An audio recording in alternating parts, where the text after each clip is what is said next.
तो गाइस कैसे हैं आप सब लोग। डिवाइन डेथ स्टार के एपिसोड 14 के साथ हाजिर हूं। तो लास्ट एपिसोड कैन पे हमने देखा था कि हमारा जो योन होता है वो ब्रेक थ्रू कंप्लीट कर लेता है। वहां पर मास्टर उसे कहते हैं कि तुम यहाँ पर अकेले नहीं हो जिसे स्पेशल ट्रीटमेंट दिया जा रहा है, क्योंकि हम सभी लोग एक फैमिली की तरह है और हम अपने पूरे ग्रुप को यहाँ पर इस तरह से ट्रीट करते हैं। तो वहां पर से वापस आने के बाद योन अपने रूम में बैठा वहां पर कल्टिवेट कर रहा होता है। साथ ही बैठे बैठे वहां पर सोच रहा था कि मैंने यहाँ पर ब्रेक थ्रू तो कर लिया, लेकिन क्या इसके साथ मेरा लाइफ स्पैन बढ़ेगा। और इसी के साथ ही हमारा योन जो होता है वहां पर से बाहर निकलता है कि चलो यहाँ पर अपनी की को आजमा कर देखता है कि मैं कितना स्ट्रांग बना हूं। तो वहीं पर हमारी सनलाइट उसके पास खड़ी होती है। मिस मिरियो बेग उसके पास आती है। तो मिस मिरियो बेग जब वहां पर आती है तो उसे देखकर पहचान लेता है और उसे कहता है कि सीनियर सनलाइट स्वर्ड मेडन, यानी कि उसका टाइटल होता है। उसे कहता है कि मिस आप यहाँ पर क्या कर रही हैं। तो उसे कहती है कि मैं तो यहाँ पर ट्रेनिंग करने के लिए आया हूँ, क्या तुम भी ट्रेनिंग करने के लिए आए हो। फिर साथ ही उसे कहते हैं कि कल मैंने यहाँ पर तुम्हारी फाइट देखी थी सीनियर डिसाइपल के साथ, और फाइट देखने के बाद मैं काफी हैरान हुई थी। तुम्हारा सियोल भी कहता है कि क्या तुम्हें यहाँ पर उसके साथ कुछ इंसाइट्स मिली, यानी कि क्या उसे देखकर तुम्हें कुछ नया मिला है। तो उसे कहते हैं कि हाँ मुझे कुछ नया पता चला है। फिर साथ ही उसे कहती है कि क्या तुम्हारा यहाँ पर कोई प्लान है ट्रेनिंग करने का, अगर चाहो तो मेरे साथ यहाँ पर ट्रेनिंग कर सकते हो, हम दोनों एक फ्रेंडली स्पार कर सकते हैं जिससे हम दोनों को फायदा होगा। तुम्हारा सियोल भी कहता है कि हाँ क्यों नहीं, मैं यहाँ पर अकेले प्रैक्टिस कर सकता हूँ, लेकिन अगर आप यहाँ पर मुझे मौका देंगी तो मैं आपकी फिस्ट टेक्निक्स के साथ भी यहाँ पर फाइट कर सकता हूँ और देख सकता हूँ कि आप यहाँ पर कितनी स्ट्रॉन्गर हैं। तो इसी के साथ ही मिस बेक उसे कहते हैं कि तुम यहाँ पर मुझे मिस बेक कहकर ही पुकारना और यहाँ पर बार बार मेरा टाइटल मत लिया करो। सोल भी कहता है चले फिर ठीक है, और इसी के साथ ही वो दोनों एक दूसरे के आमने सामने खड़े हो जाते हैं। तो इसी के साथ ही हमारा योन जो था अपनी तलवार निकालता है और उसे कहता है कि मिस बेक क्योंकि आप सीनियर हैं तो पहले मैं यहाँ पर अटैक करूंगा। तो वो कहती है हाँ क्यों नहीं तुम पहले अटैक कर सकते हो, और साथ ही वो उसे इशारा करती है कि आ जाओ। तो इसी के साथ योन बड़ी तेजी के साथ अपनी टेक्निक को रिलीज करते हुए उसके करीब पहुंच जाता है और अटैक करता है। जब वो उसके करीब पहुंचता है तो मिस सनलाइट जो होती है वहीं पर से घूमती है, उसका हाथ पकड़ती है और उसे खींचकर अपनी तरफ आगे करती है ताकि वो उसके ऊपर अटैक कर सके। तो उसे खींचकर साथ ही वो अपने दूसरे हाथ के अंदर अपनी पावर को रिलीज करती है और अपनी पाम के साथ उसके ऊपर अटैक करती है। जब हमारे योन की पेट के ऊपर वो पाम से अटैक करती है तो वहां पर एक जबरदस्त एनर्जी फ्लो निकलता है, जिसकी वजह से हमारा योन पीछे की तरफ गिर जाता है। तो योन के पीछे गिरने के साथ इसी के साथ मिस बेक बड़ी तेजी के साथ अपना पंच बनाती है, फिर से अपनी एनर्जी को रिलीज करते हुए उसके करीब पहुंचती है, लेकिन हमारा योन सेम उसकी टेक्निक को कॉपी करते हुए अपनी पाम के साथ उसके पंच को ब्लॉक करता है। तो वो उसके पंच को ब्लॉक करता है, तो इसी के साथ ही मिस बेक उसको पंच मारती है, वहां पर जबरदस्त एनर्जी निकलती है और फिर से हमारा योन पीछे गिर जाता है। हमारा योन पीछे गिरने के बाद अब यहाँ पर उसकी तरफ देखता है तो वो उसे कहती है कि तुम वाकई में काफी ज्यादा अजीब हो, तुमने यहाँ पर मेरी टेक्निक को कॉपी तो कर लिया लेकिन तुम उसे ठीक से परफॉर्म नहीं कर पा रहे। जबकि हमारा योन उसे कहता है क्या तुम यहाँ पर पंचेस वाली कॉम्पैक्ट स्ट्राइक्स में ही ट्रेन करती रही हो। तो वो कहते हैं कि हाँ मैंने यहाँ पर इस तरह की टेक्निक्स को भी मास्टर किया हुआ है, क्योंकि एक तलवारबाज हमेशा यहाँ पर अपनी तलवार के ऊपर भरोसा नहीं कर सकता। फाइटिंग के दौरान कई दफा उसकी तलवार गिर सकती है, तो फिर उस वक्त क्लोज कॉम्बैट में उसे यहाँ पर अपने दुश्मन के ऊपर अटैक करना पड़ता है, जिसकी वजह से उसे यहाँ पर पंचेस को यूज करना पड़ेगा। और अगर हम लोग यहाँ पर इस तरह की टेक्निक्स को यूज करते हैं हम लोग दुश्मन को कमजोर कर सकते हैं, फिर अपनी तलवार से उसकी गर्दन काट सकते हैं। इस बेक जो होती है उसे वहां पर अपनी टेक्निक के बारे में बताती है कि मैं यहाँ पर अपनी की पावर को अपनी फिस्ट के अंदर लेकर आती हूँ, जिसकी वजह से मैं ज्यादा पावर अपने पंचेस के अंदर दे सकती हूँ और एक दमदार पंच के साथ अटैक कर सकती हूँ। जबकि हमारा योन वहां पर सामने खड़ा उसकी तरफ देख रहा था। फिर साथ ही उसे कहता है कि मिस बेक मुझे एक बात तो बताओ। तो उसे कहती है हाँ पूछो क्या पूछना चाहते हो।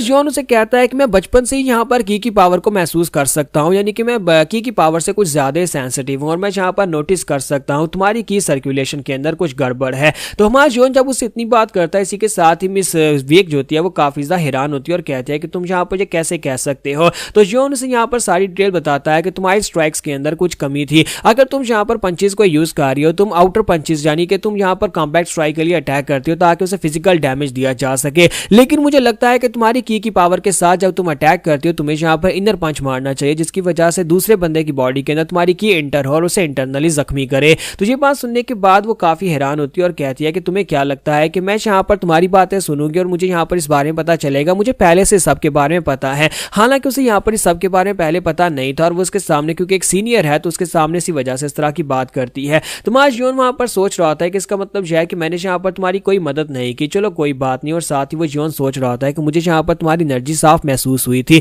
जब तुमने मेरे ऊपर अटैक किया था, तुम्हारी एनर्जी मेरी बॉडी के आर पार हुई थी। इसका मतलब यह है कि अगर तुम चाहो तो तुम यहाँ पर फिजिकल डैमेज की बजाय इंटरनल इंजरीज दे सकती हो। साथ ही हमारा योन जो था मिस बेक से माफी मांगता और कहता है प्लीज मुझे माफ करिएगा, मुझे लगता है कि मुझे आपके सामने इस तरह की बात नहीं करनी चाहिए थी। ये आपकी फैमिली की स्पेशल टेक्निक है और आपको खुद यहाँ पर इस टेक्निक के बारे में जो कुछ भी सोचना है वो सोचना चाहिए और मुझे अपनी बातों को अपने तक रखना चाहिए था। तो इसी के साथ ही मिस बेक उसे कहते हैं चलो कोई बात नहीं, अब मैं यहाँ से जा रही हूँ और वो उसे बाय बोलने के बाद वहां से चली जाती है, जबकि हमारा जियोन अभी भी उसकी टेक्निक के बारे में सोच रहा होता है। तो यहीं पर से नेक्स्ट सीन रूम के अंदर का दिखाते हैं, जहां पर हमारी मिस बेक जो होती है वो कमांडर जिनमा के पास जाती है और जाकर उन्हें कंप्लेन करती है कि उस लड़के ने जहां पर मेरी कल्टीवेशन टेक्निक को अंदर से कैसे देख लिया, उसे कैसे पता चला कि मैं ये वाली टेक्निक किस तरह से परफॉर्म कर रही हूँ, यहाँ तक कि उसने इसके अंदर गलती भी निकाल दी है। तो जिनमा उसे कहते हैं कि मैं जहां पर तुम्हें गलत नहीं कहूंगा, लेकिन वो लड़का मार्शल आर्ट्स की टेक्निक्स के साथ कुछ ज्यादा ही सेंसिटिव है। तो मिस बेक कहती है अब इस बात का क्या मतलब है, तो वो उसे कहता है कि मुझे लगता है कि उसने तुम्हारी टेक्निक को कॉपी कर लिया होगा और साथ ही उसको टेम्पर कर दिया होगा, क्या ऐसी बात है? तो मिस बेक कहती है जी ऐसी बात है, उसने मेरी टेक्निक को कॉपी भी किया और साथ ही उसे टेम्पर करने के बारे में मुझे मशवरे दे रहा था। तो इसी के साथ जिनमा उसे कहते हैं कि क्या तुमने कभी मार्शल सेजेस के बारे में सुना है? एक मार्शल सेज लाखों करोड़ों सालों में एक बार पैदा होता है और ऐसे मार्शल सेज जो होते हैं वो किसी की टेक्निक को देखकर उसके अंदर कमियां ढूंढ लेते हैं और साथ ही उनको इंप्रूव करने के लिए, उसको अपग्रेड करने के लिए उसका मेथड बता देते हैं। ये लड़का यानी कि हमारा जियोन उन लोगों में से एक है, उन मार्शल सेजेस में से एक है। तो मिस बेक कहती है कि कमांडर जिनमा क्या आपको वाकई में लगता है कि ये लड़का इतना ज्यादा गिफ्टेड है? तो वो उसे कहता है कि हाँ मुझे इस बात के ऊपर कोई शक नहीं है, मुझे इस बात के ऊपर पूरा यकीन है कि ये लड़का फ्यूचर में हमारे रूइन फोर्ट्रेस सेक्टर का लीडर भी बन सकता है। यहाँ पर उन लोगों के बारे में तो नहीं कह सकता जिन लोगों ने उसे ये सब कुछ करते हुए नहीं देखा। फिर साथ ही वो उसे कहती है अब जबकि तुम यहाँ पर उस लड़के की एडवाइस को नहीं मान रही, तुम्हें लगता है कि वो एक नॉविस है और व्हाइट रोब में है, इसका मतलब यह है कि वो लड़का जो अब तुम्हारे सामने बस बकवास कर रहा था, लेकिन असल में उसने तुम्हें जो मशवरा दिया है तुम्हें उस मशवरे को लेना चाहिए। यानी कि अगर वो तुम्हें मार्शल आर्ट्स को इंप्रूव करने के बारे में कुछ बताता है तो तुम्हें जाकर उससे रिक्वेस्ट करनी चाहिए, वो तुम्हें जरूर बताए। तो मिस बेक कहते हैं कि आपको लगता है कि उसकी मदद से मैं अपनी मार्शल आर्ट्स को कंप्लीट कर सकती हूँ? तो मास्टर जिनमा उसे कहता है कि हाँ तुम कर सकती हो, मैं यहाँ पर तुम्हें जितना सिखा सकता था मैंने तुम्हें उतना सिखा दिया, इसके अलावा मेरे पास तुम्हें सिखाने को कुछ नहीं बचा। लेकिन मैं यहाँ पर यही कहूंगा कि एक समझदार लड़की बनो और जाकर जियोन से बात करो, वो तुम्हें यहाँ पर इस मार्शल आर्ट्स को बेहतर बनाने में मदद कर सकता है। तुम्हें इस बात में शर्मिंदा होने की भी जरूरत नहीं है कि वो लड़का यानी कि वो तुमसे कमजोर है या फिर तुमसे लो रैंक है, क्योंकि एक दिन वो लड़का तुम्हारी इस यूनिट का कमांडर बन जाएगा, यानी कि मेरी जगह के ऊपर इस यूनिट का कमांडर बनेगा और तुम्हें उस लड़के को अपना कमांडर कहना पड़ेगा। ये बात सुनने के बाद मिस बेक और भी हैरान होती है। तो इसी के साथ ही जिनमा उसे कहते हैं कि मैंने यहाँ पर तुम्हें बुलाया था एक खास काम के लिए, क्योंकि एक छोटा सा मिशन आ गया, उस मिशन को पूरा करने के लिए मैं तुम्हारे साथ वहां पर जियोन को भी भेजने वाला हूं। मैं 4 लोगों की टीम को वहां पर भेजूंगा जहां पर तुम उसके ऊपर नजर रख सकती हो और देख सकती हो कि तुम्हारा फ्यूचर कमांडर, यूनिट कमांडर आखिर किस किस्म का इंसान है और क्या कुछ कर सकता है। तुम्हें वहां पर जाकर उस मिशन के दौरान उसकी हर एक चीज के ऊपर नजर रखनी है और देखना है कि वो फैसला किस तरह से करता है, वो किस तरह से अपने आप को साबित करता है, किस तरह से फाइट करता है, ये सब कुछ तुम देख सकती हो। क्योंकि मुझे लगता है कि सिर्फ 5 साल, अगर उस लड़के को 5 साल दिए गए तो वो मेरी गद्दी के ऊपर आकर बैठ जाएगा और मुझे रिप्लेस कर देगा। इसके साथ ही नेक्स्ट सीन में दिखाता है कि 4 लोग जहां पर इस मिशन के ऊपर चल पड़ते हैं। तो हमारा जियोन और चंग भी इसके इन लोगों के साथ होते हैं, चियोंग मियोंग और साथ में मिस बेक होती है। तो ये 4 लोग जो होते हैं इस मिशन के ऊपर निकल पड़ते हैं और मिस बेक जो होती है अभी भी यहाँ पर कमांडर जिनमा की बातें सोच रही होती है और कहती है अब जबकि हम लोग यहाँ पर इस मिशन के लिए निकल पड़े हैं तो जैसा कि जिनमा ने कहा था कि मुझे इस लड़के के कैरेक्टर को जज करना है, देखती हूँ कि क्या वाकई में 5 साल के बाद ये लड़का हमारा कमांडर बनने के लायक है या नहीं। यहाँ पर हमारी एपिसोड 14 का एंड होगा।